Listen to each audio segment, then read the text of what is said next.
সচিবালয়ের যে সিসিটিভি গুলো রয়েছে সেগুলোর ফুটেজ তারা সংগ্রহ করেছেন এবং সেই ফুটেজগুলো তারা পর্যালোচনা করবেন। সেই পর্যালোচনা করে এটি কোনো নাশকতা নাকি দুর্ঘটনা সে বিষয়ে তারা বেশ খানিকটা তথ্য পাবেন বলে আশা করছেন তারা।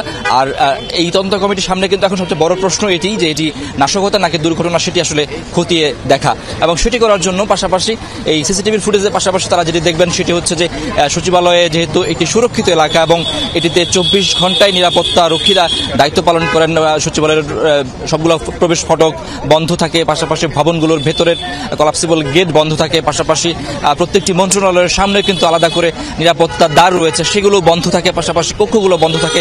এত নিরাপত্তা বলয় পার হয়ে কারো পক্ষে নাশকতা করা সম্ভব কিনা, বা সেটা হলেও কিভাবে হয়েছে, বা আদৌ নাশকতার ঘটনাটি ঘটেছে কিনা, বা অন্য কোনোভাবে দুর্ঘটনা ঘটেছে কিনা, এই প্রশ্নগুলো সামনে রেখে তদন্ত কমিটি কাজ করছে। পাশাপাশি আরেকটি কমিটি কাজ করছে শ্রম মন্ত্রণালয়ের অধীনে, সেটি ক্ষয়ক্ষতি নিরূপণের জন্য। আপনি জানেন যে এই যে 3টি তলা আগুনে ক্ষতিগ্রস্ত হয়েছে সেখানে স্থানীয় সরকার, ডাক ও টেলিযোগাযোগ, পাশাপাশি শ্রম ও প্রবাসী কল্যাণ, আরেকটি হচ্ছে যুব ক্রীড়া মন্ত্রণালয় ক্ষতিগ্রস্ত হয়েছে। শুধুমাত্র নথি ক্ষতিগ্রস্ত হয়েছে নাকি আরও অন্যান্য কিছু ক্ষতিগ্রস্ত হয়েছে বা আসবাবপত্র ক্ষতির শিকার হয়েছে, সেগুলোর পুরোপুরি ক্ষতি নিরূপণের কাজটি এই কমিটি করবে এবং এই কমিটিগুলো দ্রুতই তাদের প্রতিবেদন দেবে। এবং আগুনের ঘটনার পর কিন্তু আজকে দুপুরের পর থেকে আপনি জানেন যে সচিবালয় ঘিরে নিরাপত্তা বলয় তৈরি করা হয়েছে।